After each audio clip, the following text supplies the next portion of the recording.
श्री कृष्णाय नमः। श्री गोपी जन वल्लभाय नमः। 252 वैष्णवन की वार्ता 212। अब श्री गोसाई जी को सेवक एक चूहड़ा हतो, सो श्री गोकुल में रहतो। तिनकी वार्ता को भाव कहते हैं। भाव प्रकाश। ये सात्विक भक्त हैं, लीला में ये मनोहर गोप हैं, सो श्री नंदराय जी को अनुचर है। ये सुगंधरा ते प्रगट्यो है, ताते उनके भाव रूप है। सो यहाँ काहू अपराध सो महावन में चूहड़ा के जन्म्यो। वार्ता प्रसंग 1। सो वह चूहड़ा श्री गोकुल के निकट रहतो, सो श्री गोसाई जी को सेवक हतो। श्री गोसाई जी आप उनको नाम सुनाए हते। ता दिन ते वह चूहड़ा मन सो भावपूर्वक सेवा करतो। सो वहाँ कूड़ा कचरा रहन देतो नहीं, और नित्य श्री गोसाई जी की बैठक के आगे बैठो रहतो। और जो कोई वैष्णव पातर पतोवा डार देतो, सो तुरंत ही उठा लेतो। सो श्री गोसाई जी नित्य श्री जमुना जी स्नान को पधारते, सो मार्ग में सब ठोर झाड़ डालतो, और श्री ठाकुर जी के बाग में झारत हतो। सो श्री गोसाई जी के कहे बिना झाड़तो, और अपने मन में विचार करतो, जो या गेल श्री गोसाई जी पधारेंगे। जो मत कहूँ चरण नीचे कूड़ो आवे, मत कहूँ वैष्णव के चरण नीचे कूड़ो आवे। सो ऐसे स्नेह संयुक्त सेवा करतो, और अहरनिश बैठो रहतो। और श्री गोसाई जी आवे जाए तब दर्शन करतो। और वैष्णव या को झूठन की पातर दे, सो स्नेह सो लेतो। जानतो जो इनकी झूठन तो परम निर्मल है, सो ऐसो विचार अपने मन में करत हतो। सो झूठन की के प्रताप ते वा चूहड़ा को ऐसो ज्ञान भयो, सो ज्ञान दृष्टि हृदय में भई आत्मज्ञान भयो।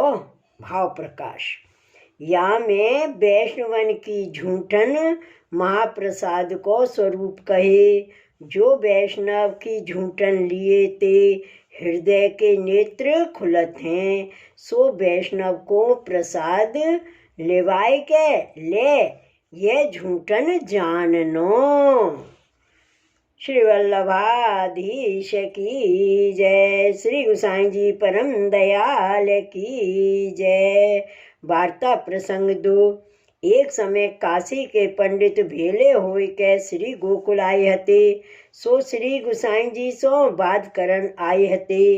तब उन पंडितन ते वैष्णवन ने कहो, जो श्री गोसाई जी आप तो सेवा में हैं, सो भोजन करके बाहर पधारेंगे, तब तुमको उत्तर देंगे। ताते तुम डेरा करो। अपाचे आइयो। तब पंडित गांव में जाए के उतरे। तब सवन ने रसोई करी। सो श्री ठाकुर जी को भोग धर के महाप्रसाद लियो। तब चूहड़ा को महाप्रसाद देन लागे। तब चूहड़ा ने कही, जो तुम अनाचारी हो, सो ताते मैं तुम्हारी झूठन कैसे लेऊंगो। ता पाछे वे अछूती रोटी देन लागे। तब चूहड़ा ने कही, जो ये प्रसादी नाही, श्री ठाकुर जी आप आरोगे नाही हैं। तब पंडितन ने कहो, जो ये तो श्री ठाकुर जी के भोग धरी भई है।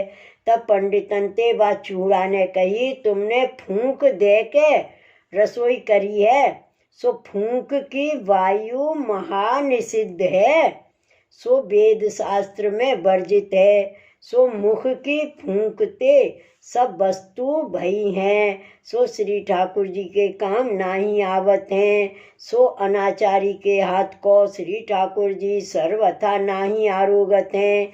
सो वेद शास्त्र के श्लोक पढ़े, पाछे सबके अर्थ कहे। तब उन पंडितन ने व चूहड़ा सो कहो, जो तुमको यह ज्ञान कहाँ ते भयो। तब चूहड़ा ने उन पंडित ब्राह्मणन सो कही, जो मैंने श्री गोसाई जी की झूठन लेत हूँ, सो याही ते मुझको इतना ज्ञान भयो।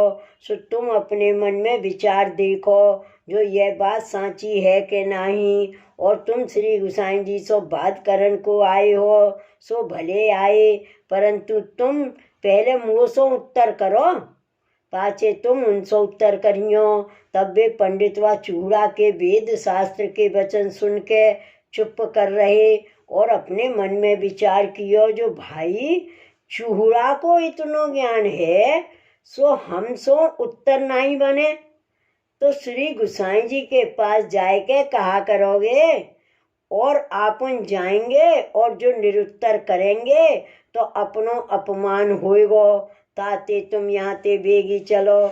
सो ऐसो मन में विचार के वे पंडित ब्राह्मण वहाँ से उठ चले। जो श्री मथुरा जी आए सो यह बात काहू वैष्णव ने श्री गोसाई जी आगे कही, जो महाराज काशी के पंडित आप सो बात करन आए हते, सो आप सेवा में हते, सो उनने गांव में डेरा किए हते, सो रसोई कर भोजन कर वह चूड़ा को झूठन देन लागे, सो वह चूड़ा ने झूठन लीनी नहीं, सो चूड़ा ने उनसो बात करियो, सो वेद शास्त्र की रीत सो कही, ताको उत्तर कर ना सके। तब श्री गोसाई जी ने उन वैष्णव सो कही, जो तुम बात चूड़ा को बुलावो। तब वह चूड़ा ने आए के सब बात विधि पूर्वक कही, सो आप मुस्कियाए। भाव प्रकाश।